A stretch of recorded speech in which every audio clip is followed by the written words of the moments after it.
Dirt. That's how that last spot went. That's how that last one. Boy, Dirt. that I was not expecting that when I put my headphones on. Dirt. I've not heard that spot. That was interesting. All right. Good old Mountain Dew. We had good old Mountain Dew, and we're back here on Smells Like 90s Rock, and we're watching. Now, what group does this? What We're watching. What we're watching? I can't talk. Red Letter Media. The Red Letter Media people. Maybe since we've mentioned them, they'll follow us on Twitter. I'll follow you on Twitter and then send you a pizza roll. That's funny. No, they're a funny group. They do film reviews. They do film reviews, and they just bash George Lucas pretty much. Anything that he's More done, or less. anything that Lucas has done post After the original Star Wars trilogy, post original Star Wars and Indiana Jones trilogies, they just bash unapologetically. They do not like his work. It's nice. Following, yeah, it's funny, but it's good stuff. It's kind of nice though because they're sort of very.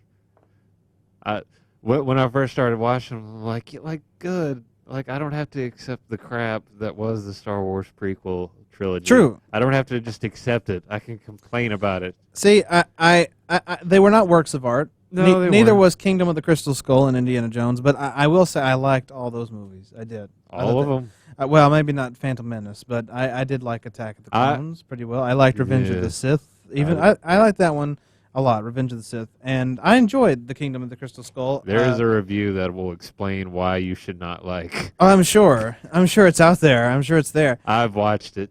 Kingdom of the Crystal Skull was not my favorite indie flick. It was Temple of Doom will always be my favorite Indiana Jones. Last Crusade's mine.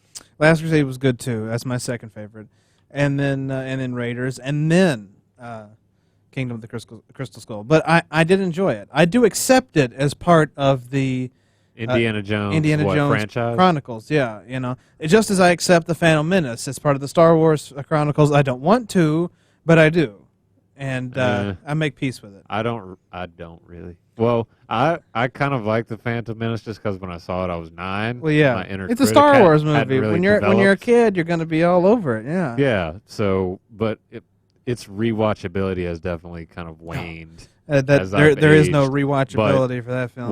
When I saw the second one in theaters, when I saw Yoda fight, I was like, this is stupid. Yeah, this is the most. That was a little. This is stupid. And by the time the third one came out, I was like, I didn't even go see it. I was like, maybe I'll catch the last 45 minutes of it on TV someday. And that was basically how I felt about it. That's how you felt. But that's how I felt about it after I saw it in its entirety. So I look at Star Wars the same way I do the Vols. It's like, it may have been it may have been bad that last go around, but I still have faith in them, and I'll still go see them, and I'll still watch them. I'll still cheer them on the next time that they're out on the field. And George Lucas has nothing to do with either. I will cheer them on when George Lucas has nothing to do with either of them. Yeah, well, George Lucas doesn't have anything to do with Force Awakens, I know, and he had nothing to do with the UT Vols football either. No, so I can watch them based on that fact alone. That's true. That's true. But these guys have definitely converted me. Yeah, I'm firmly. I agree. See, I agree George with Lucas everything. The skeptics. I agree what they say about Phantom Menace, clones and Sith and Indy. Kingdom of the Crystal Skull, and I agree. There's some harsh critics out there who hate the new Star Wars film because of what happened to Han Solo, because of the fact that Leia and Luke and Han, all three were essentially failures after the Empire fell, and the fact that the happy ending was completely destroyed. There's a lot of people who don't like the movie because of that. That makes for a good story. That's what I said. It's like I hear that and I agree with it, but I still like this movie because it's a new story and it's a new take on Star Wars. I like this, and I like the characters. I like the characters I liked too. every single one of the new characters. You're wearing a Kylo Ren shirt, by the way. He is. Darth Temper Tantrum. Yeah, Darth. Now, when you said that though, it made me laugh because it made me think. I almost called him. That's what he does. Exactly. I almost called him a whiny crybaby, but he's not.